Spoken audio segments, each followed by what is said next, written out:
So I want to welcome to the stage Marco Alverà, the Chief Executive Officer of Snam, Meg Gentle, the Executive Director of Highly Innovative Fuels USA, Tim Holt, member of the Executive Board and Labor Director at Siemens Energy, David Livingston, Senior Advisor to U.S. Special Presidential Envoy for Climate, John Kerry, Gareth Wynn, the Chief Communications Officer at TAQA, and then joining us virtually, we have Roger Martella, the Chief Sustainability Officer at GE. Now, this is our fault. We are running a bit behind, and we had to push something back today, this panel back, and so Roger has a hard stop at 5:20, so we're going to go to him first, if we can get him up on the screen. And I had a laptop that is being sat on. Excuse me. Let me grab my laptop. No worries. Roger is not on the screen yet, so I'm going to take... Oh, there we go. Roger, can you hear us? I can. Can you hear me? Yes, absolutely. Thank you so much for joining us. Where are you in the world right now? I'm in Washington, D.C. I'm actually at Howard University Law School this morning, which is the United States' oldest historically black college and university, where I have about 20 students coming in 20 minutes for a class on this very topic. So I apologize. I've committed to them to be on time. So thank you for accommodating me here for a couple minutes at the beginning. I appreciate Fantastic. Well, thank you for joining us. Your students are welcome to watch virtually, and you can stay on and sort of do double duty.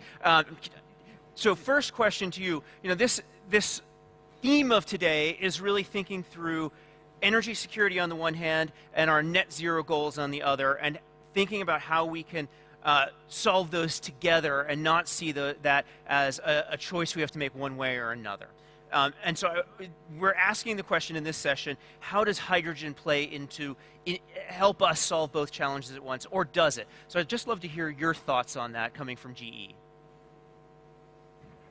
Thank you for framing it up that way, and I appreciated the transition leading into the discussion. And I think you said it exactly right. We want to do those two goals simultaneously. It's a really important way to frame the conversation, I think, throughout the entire conference. Is goal number one is to decarbonize the energy sector and other sectors.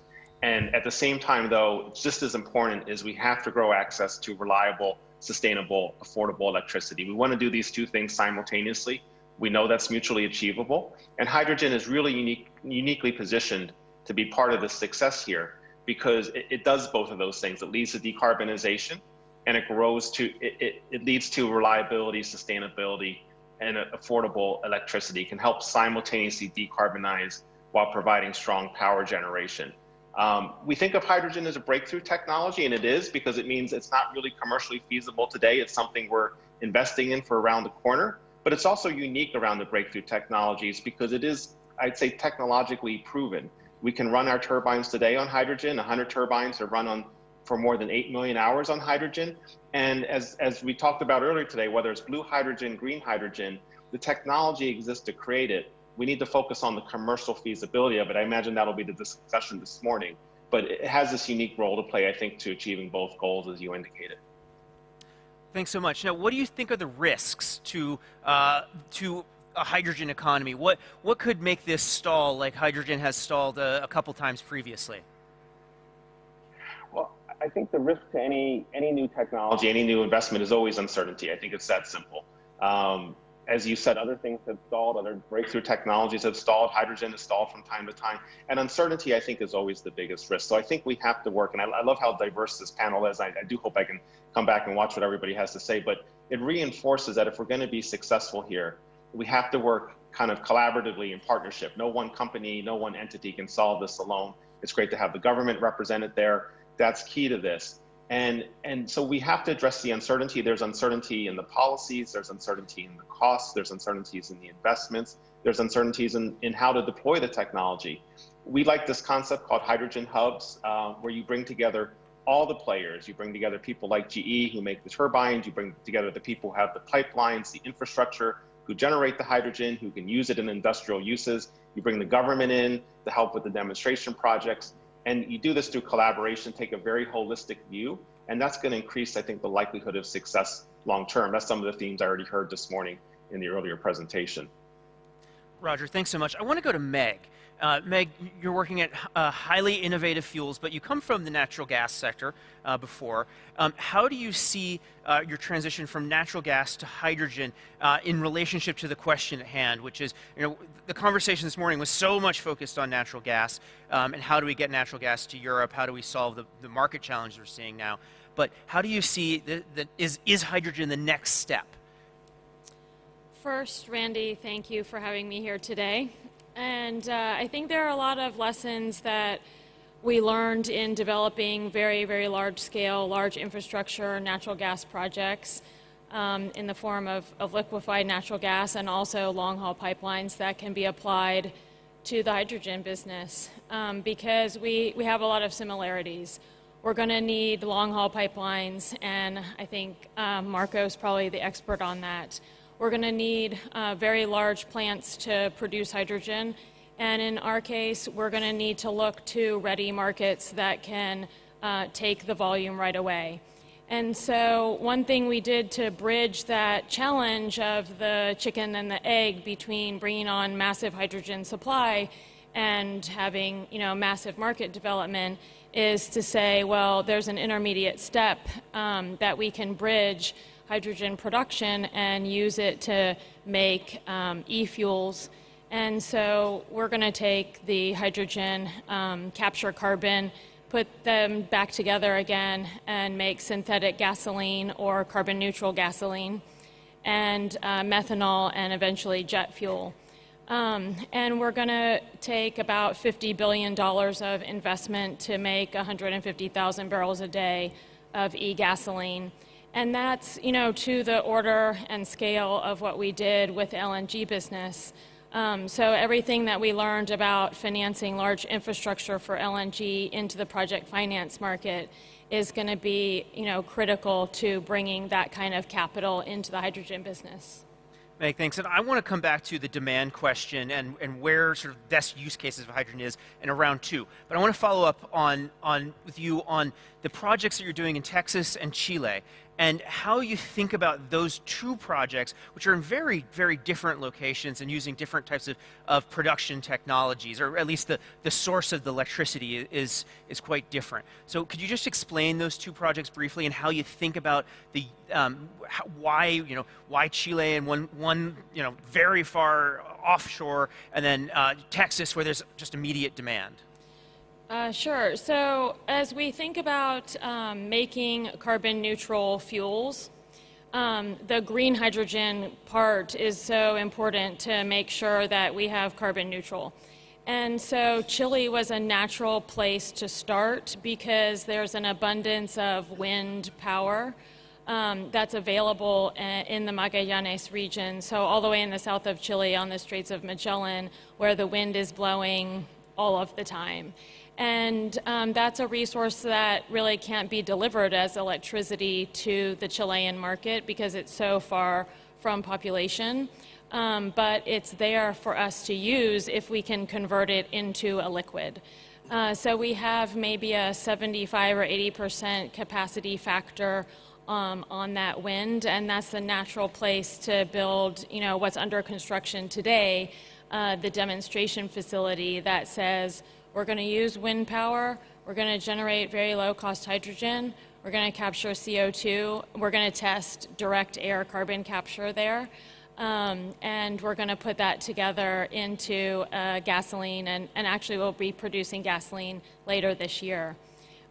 Texas is obviously very, very different. The power market is something that we can balance intermittency of wind in the panhandle with the Texas ERCOT power grid to deliver very reliable baseload power. And the balancing then there is that there's a very large industrial base of CO2 emissions on the Gulf Coast that gives a very low-cost industrial-based CO2 as our phase one while we're proving out carbon capture. So there's kind of a balance there where you can see kind of the benefits of bringing together hydrogen and carbon into a carbon neutral fuel in two very different places. That's really, really fascinating. Meg, thank you. I want to go to Gareth now, and I just love, first of all, a little bit of background on Abu Dhabi, the UAE's hydrogen plans, because they're quite ambitious and they're evolving very quickly. I'd love to just learn a little bit more, but also then, again, in this framing, how do you see this as part of the energy security and climate challenge? So we heard from this in the session just now from Musaba about the UAE's ambition and strategy to get to net zero by 2050, which is already a very big step for a country whose wealth has been based on hydrocarbons to say, actually, we're going to do this energy transition in that kind of frame, first in the region to do it. A big part of the energy transition, as you know, is going to be electrification, and there'll be huge demand on renewable electricity as it comes online for electrifying things like transport and for other uses. But there are certain sectors of society, certain things where molecules are the only things that will do the trick. And so and how you then help use the molecules to decarbonize things like steel production, how you can maybe use hydrogen as a vector for exporting cheap solar power. So I'll give you two examples of how you turn potentially green hydrogen into a commercial opportunity. So we're working in collaboration with Emirates Steel to help them to produce more green steel. And the idea is that we use the cheap solar power that we can produce here. We obviously, as TAQA, we also produce desalinated water, so we can bring water into the process. But as an energy utility, we're also working with Emirates Steel on how to make their whole energy consumption more efficient. And the combination of those things, cheap solar, easy access to water, energy efficiency, and a higher value end product to take to market, gives us the potential to get into a space where green hydrogen becomes commercially viable. And that's really a critical enabler of hydrogen becoming part of the solution here.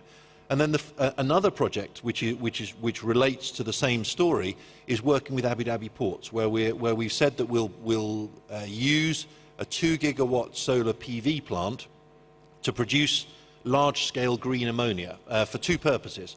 On the one hand, as an alternative for bunker fuel, and there are ships that are now converted to be able to run on green hydrogen as a way of decarbonising shipping, which is another major source of global emissions, as well as using green ammonia as to export it. And this is where the UAE is potentially positioning itself as a global hub for exporting green ammonia, both for using the chemicals industry, for fertiliser or whatever, but also to be converted back into hydrogen in developed markets, where there's going to be a huge demand as this market begins to develop further. So I think the UAE is particularly well positioned with its natural resources to be at the heart of that, and hydrogen is going to be part of enabling the UAE to stay a global hub for energy as we get into this energy transition. Got it. Thank you. Now, Gareth, both you and Meg talked about exports, and so Tim, I'm going to put you on the spot. Well, you sit in the United States. Siemens Energy is a German company. You yourself are German. You are the representative of Germany on this panel. Germany is talking about importing hydrogen. Does that not still have the same type of risk that we're seeing when you have to import fuels from any number of countries? Certainly, but on the other hand, it's also diversification, right? Where do you get the green hydrogen from? And we talked about the role of the Middle East in providing green hydrogen. There's also, Meg talked about Chile. There's, I think, equal activity in Colombia. They're looking, all of Latin America is very resource rich in renewable energy. And I always say this is the next phase, you go from LNG to exporting green hydrogen. So, you cannot export renewable energy from Latin America to Europe. So what do? You convert it into green hydrogen and transport it. So I think it's also very similar to what we've seen in oil and gas. It's diversification. But there's certain countries in the world that have the right conditions at very low cost to produce the hydrogen and then transport it into Europe. I think for a fact, and we also know this for Germany, Germany will never be able to produce enough green hydrogen for their own consumption. So you have to look at imports. And then If you look at imports, I think it's all about diversification and also, of course, the cost factor. And I see different parts of the world are going to compete to say who's going to be the green hydrogen exporter. And I think there's an element of being the first one. And it's good to see that race in different parts of the world happening. Got it. Thank you. Now, we've talked about transporting hydrogen in different ways. Marco is the expert on that. Now, Marco, you run the world's largest pipeline company. Do you see, is your future in piping hydrogen from point A to point B? Yes, I think it's basically all of the above. We've heard how you can export hydrogen in the form of steel even, or even data bits. If you have a data center run on hydrogen, you're kind of exporting data.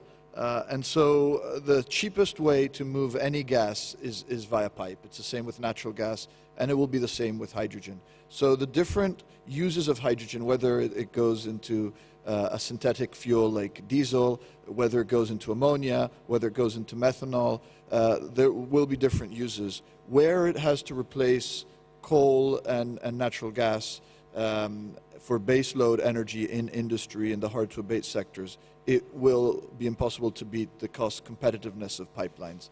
And the great news, as we heard in the previous panels, is that you can use a lot of the existing infrastructure. And as a company, we've transported hydrogen. We've tested our network. 99% of our existing network is capable of transporting 100% hydrogen.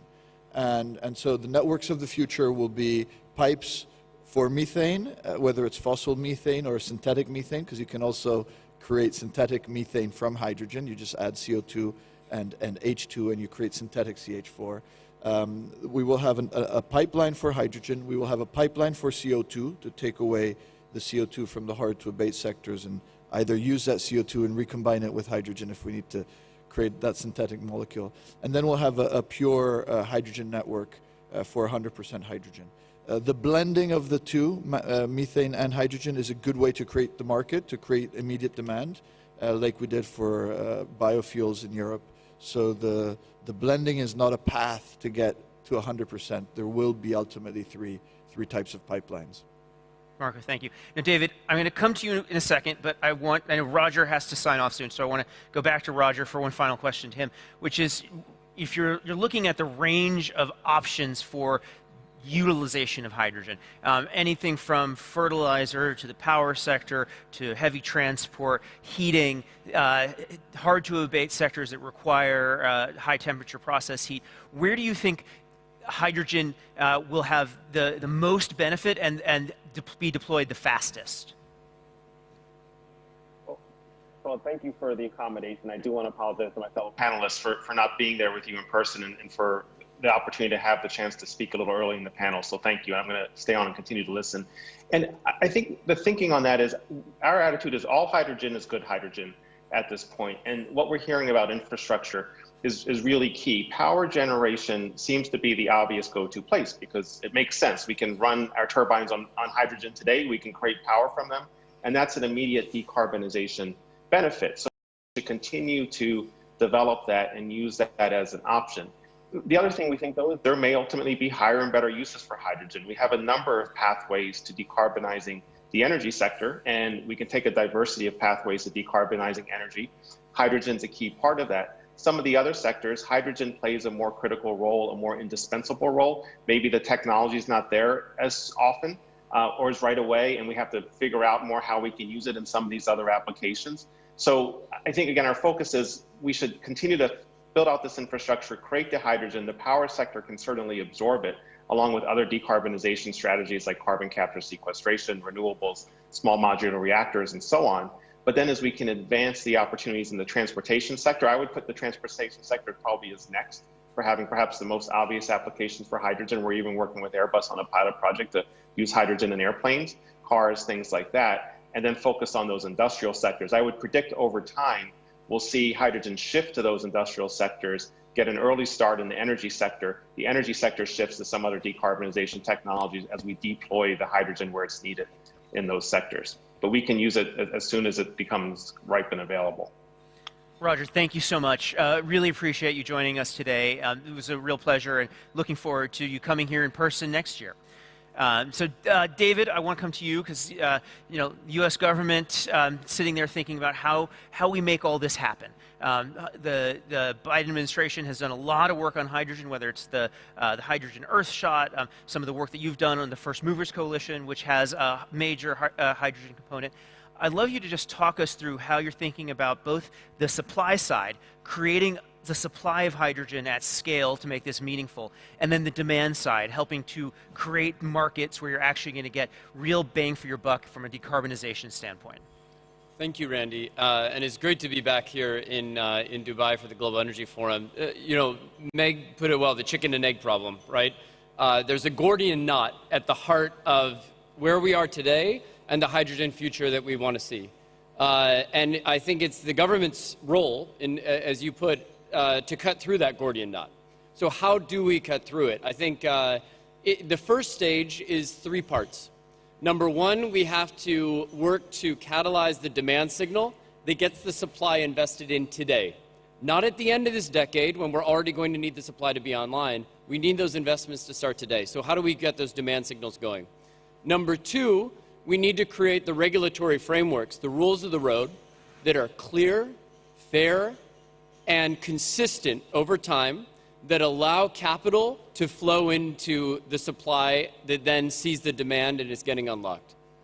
Then number 3, we need to work also in a complementary fashion to create some proof of concept value chains, right? So that, you know, we can start with somewhere like Europe. We know that Europe's at about 8.5 million tons hydrogen demand today. We know they're going to ramp up to about 70 million tons of hydrogen demand. How do we make sure that that is supplied? That's not just a role for the United States. That's a role for the United States working with our partners here in the region, in the Gulf and the broader Middle East region, to help supply that hydrogen demand in Europe. We're not going to do it only with just supply and demand. We're going to have to do it also with complementary infrastructure, with working together to synchronize the regulatory frameworks that each of us set out in our respective countries, et cetera. So that's what we've been doing.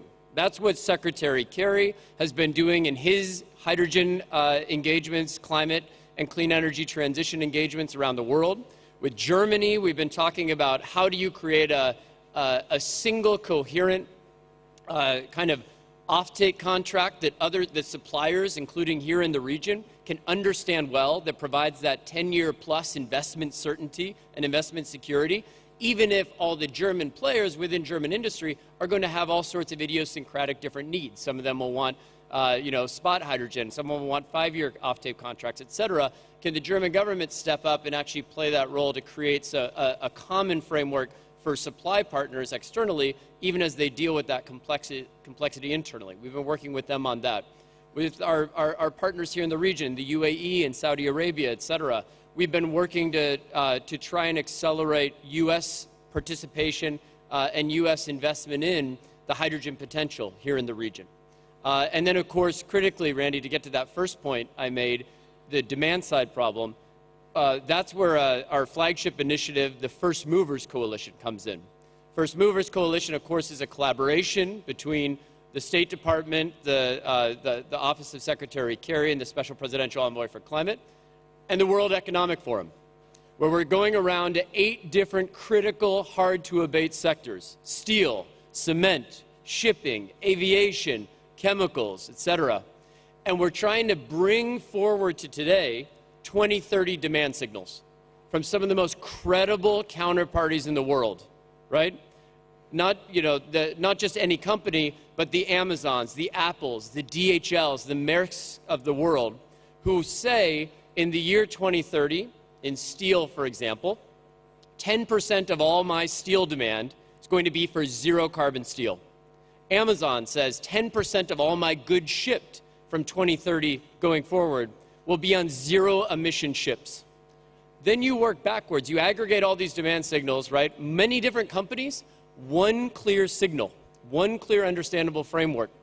With that, you can unleash more capital, you can lower the cost of capital, and as I said at the beginning, you can get that supply unlocked. Now, what we need to do is then translate that into the demand that we're going to have in those sectors for various different forms of hydrogen, right? For clean hydrogen for shipping, clean hydrogen for producing low-carbon steel, clean hydrogen for the aluminum sector, for the cement sector. And then all of a sudden, you have a framework with which we can accelerate the investment that we're putting into this sector over the years to come. So we're excited. We're doing a lot. That's not even to mention, hopefully we can circle back around and mention some of the things that are happening domestically as well.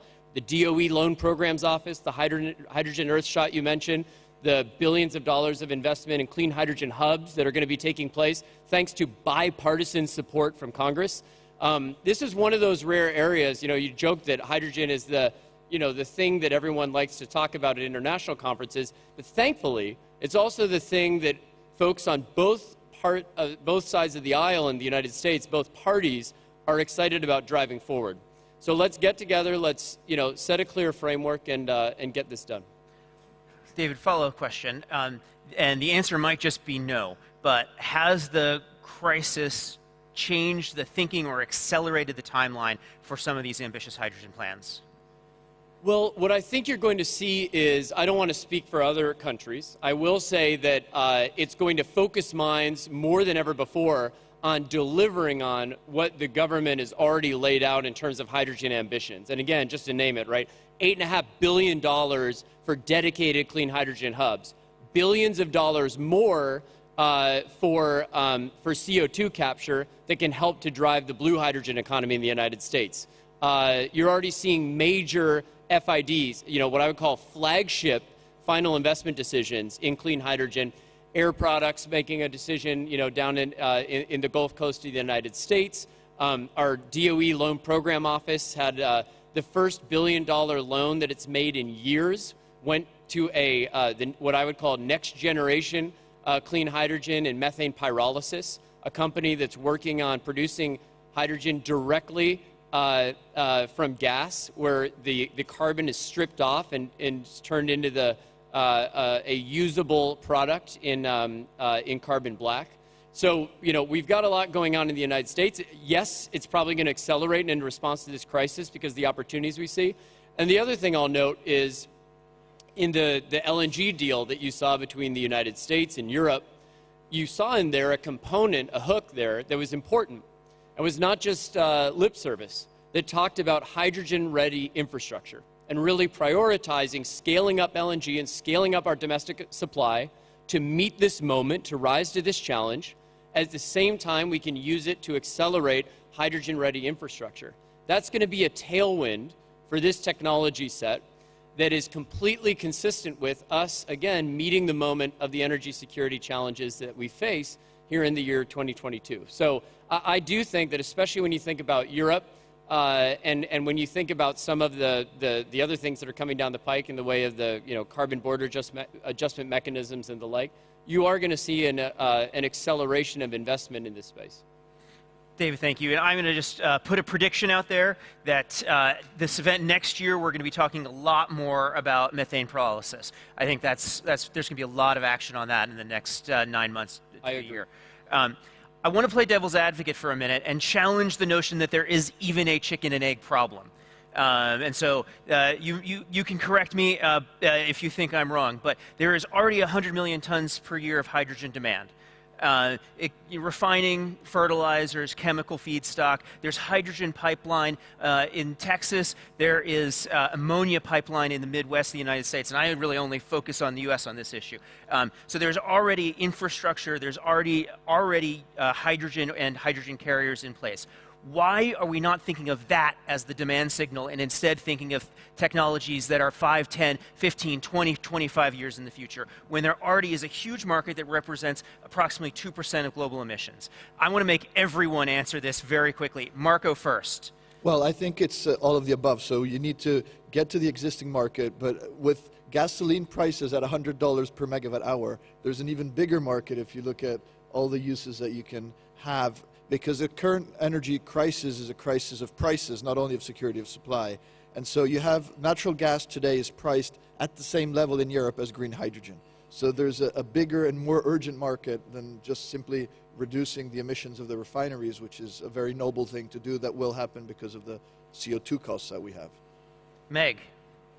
I think that, I mean, as we look at the market, we look at a lot of existing infrastructure that is going to continue to be in use for several decades. So all of the cars that are on the road today, even if we are not driving them, they'll be exported from the US to Mexico or from the region to India.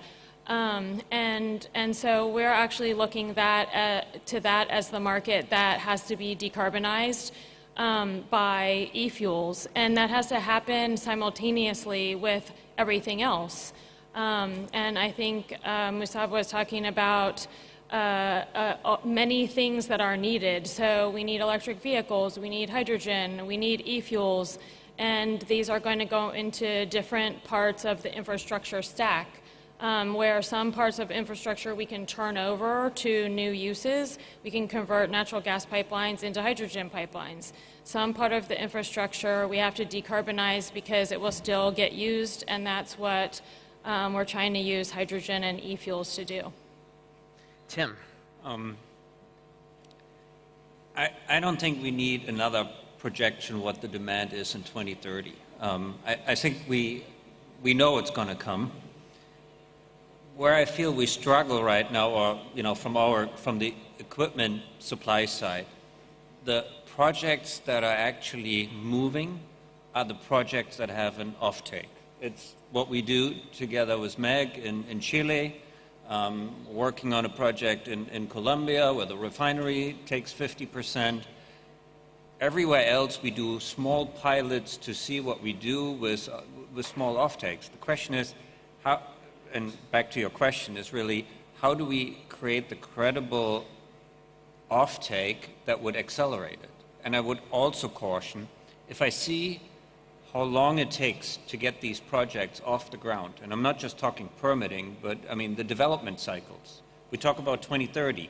A typical project, I mean, 5 years plus. So if we want to meet that's 7.5 years that is left till 2030. And if it takes 5 years, if we start now, I mean, and plus at the same time we see the increased demand and capex spent in the traditional oil and gas, we're going to have that crunch in the industry. So I think we need to be now really diligent to say how do we get this started and how do we start commercial scale projects like we have seen in Chile. David, and David, you have a harder question, which is why don't you make the current hydrogen use part of the policy framework that you're developing? Well, I think look, what we want to do, let me frame it this way. What we want to do more than anything is create a future of clean energy abundance, right? This is not about narrowing the amount of energy we're using or narrowing the options. This should be about unleashing clean energy abundance. If we can do that best by targeting replacing today's traditional hydrogen with clean hydrogen, so be it. I'm all for that. If we can do that best by looking to the uses of the future in aviation, in trucking, in shipping, in steel making, in aluminum smelting, et cetera, then I'm all for that. And if it's best to do all of the above, then I'm all for that. I think what we need to do is set our eyes on a clear metric that should be driven by volumes and CO2 intensity. Let's be inclusive about the technologies and the strategies that can get there. Let's bring all players into the tent, work towards that goal, get those volumes moving and scaled up, and let's do that by again creating these, to your point, creating these proof of concept supply chains that answer the question, okay, we know this is here, we know that's here, how are we going to get there? We need these proof of concept supply chains that are going to paint the picture of what can be scaled up from 2030 onwards. Because ultimately, by the way, what we're talking about is the solution. It is the value creative, non-zero sum, positive sum end game for the 70+% of natural resources of hydrocarbons that are owned by ultimately NOCs around the world, right? We need to paint that picture of a positive end game for those resources that creates a virtuous political economy that moves towards decarbonization and creates value for those economies rather than presenting them with trade-offs. David, it's if you're setting Gareth up for an answer to answer the question, since you sit here in the UAE, you get the final word on that devil's advocate question. Sure. So I think in a way you're right that there's already the strong demand signals there from the sectors that you mentioned. Most of those, of course, are being supplied with grey hydrogen. So it's not clean. It's already got CO2. Yeah. The question is, why don't we decarbonize that first? Right. Yeah. So I think you're right. But and it's easy by the time you decarbonize that to see the other sources of heavy transportation, shipping, and so on. But this brings me back to the commercial case. And so a lot of it comes back to a point that I think David was making earlier, which is a critical factor in unlocking the potential of hydrogen is how you create the price signals that trigger the investment, not just in hydrogen, but in clean hydrogen. And it doesn't matter whether that's blue or green at this point in time, or pink. But as long as it's clean hydrogen, and we have the right price signals, and in the end that comes down to how you're going to price CO2 one way or another. Thank you. And I did not pay him to say I was right. We have just a few more minutes, and so I want to give everybody one final chance to give the action that we need to take in the next year, because we really are talking about taking short-term actions, because we have a moment where people are willing to take actions that they might not have been in 4 weeks ago even, and really think, what can we do now that may not have been possible 4 weeks ago that will help unlock the future hydrogen economy. So again, we're going to go down the row, so we'll start with Marco. So we are actually doing this already to connect North Africa to Europe with existing infrastructure, and if we can connect Morocco, Spain, and Spain to Italy, and Tunisia to Italy, then we suddenly have a massive opportunity to bring very cheap, forever infrastructure, forever energy into the mix. And it won't be sufficient, but it will be a big part of Europe's energy strategy in response to the crisis that we're living, because it addresses prices, it addresses security, and it addresses the climate.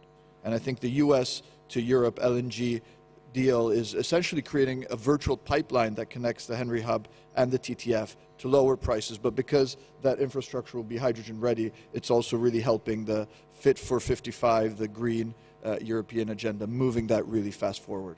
Marco, thank you so much. Meg? I think we have to talk to our policymakers and explain to them that we need a carbon accounting system that just counts the carbon in a uniform way and doesn't put any other constraints on what kind of hydrogen it is, or what kind of carbon capture it is, or what kind of technology is used to produce these things.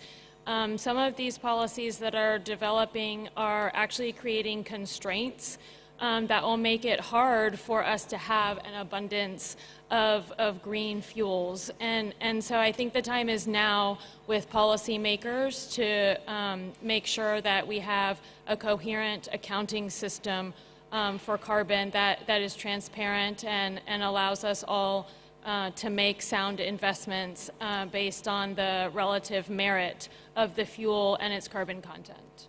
Tim? For Siemens Energy, we're doing two things. We're spending about $1 billion in R&D each year. We're, since last year, we're diverting a significant portion of that into R&D focused on electrolyzer, on hydrogen. The second one is ramping up capacity, manufacturing capacity on the electrolyzer. Even so, there's a lot of talk, no firm orders. We believe in the future, and we believe investing in it now to be ready for the 2030. Tim, thank you. David? Let's get the government industry dialogue going about setting a clear benchmark for clean hydrogen. Ask everyone to do their math, and then that will allow us to move from talking about colors to talking about volumes, which is where we need to be as we head into next year. Gareth? And then a point to add on top of what the other panelists have said. I think the key here is also going to be collaboration. I don't think this is a game that's going to be won by one party rolling in and dominating. I think this is going to require energy suppliers and users to collaborate on how to make this the whole clean hydrogen part commercially viable, and that means looking and understanding a whole process, not just the hydrogen bit of it necessarily. Thank you so much. Thank you, everybody. This was a really great discussion. I always love having these conversations, and I'm sure we will be doing more of this. And again, the prediction is methane pyrolysis is on the agenda for 2022, and it will be a key topic at the Global Energy Forum of 2023. Thank you all for joining us. Please thank our panelists.